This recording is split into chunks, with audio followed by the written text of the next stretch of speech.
My name is Mike Sullivan. I'm a former IRS agent and teaching instructor.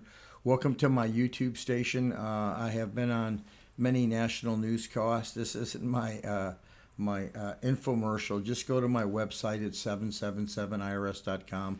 You just got to know I know IRS. I was the IRS for 10 years, so whatever I say is really important to you because I know the system probably much more than the talking heads that you will hear on YouTube. Anyway, people have asked me questions about the IRS Trust Fund Penalty and what that's all about. Well, if you don't owe payroll tax, if you owe payroll taxes, many people do not know that IRS is going to come after the responsible people for trust fund taxes. That is money that the corporation held in trust. What is the money held in trust? Well, it was the withholding that you took out of the check and the Social Security that you took out of the check. So your corporation or someone's corporation held your withholding, Social Security, and guess what? They didn't turn it over to the government, and now the government wants that money. I used to work these cases, so I know exactly what IRS is going to do.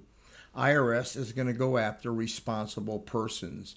Everyone says, is it responsible officers? No, it's responsible persons. A person is a person who paid payroll, was in charge of payroll, knew what was going on. They don't have to be a corporate officer. Some are, some not. But the agent, like me, would go in and make a determination who, in fact, was responsible to pay that debt. Sometimes secretaries are set up, even though they didn't own the business.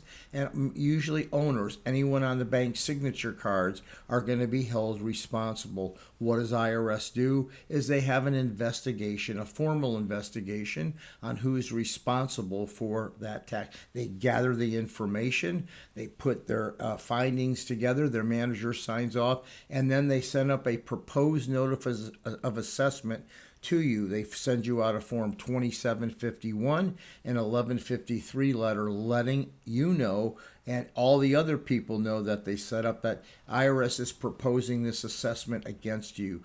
That is your time to go ahead and appeal that assessment if you wish to do that. IRS may say send one of them out. One time I sent 12 out as an agent. Just so you know, IRS wants to collect that money from you. There's a lot of defenses, and if you have an issue on trust fund, you should call me. I'm one of the national experts on the trust fund tax. Thank you very much. You can ask me questions by email. Happy to answer your question. Thank you so very much for your time. Give me a subscription. I give you the information you want. Remember, unfortunately, I was the IRS. Thank you for the subscription.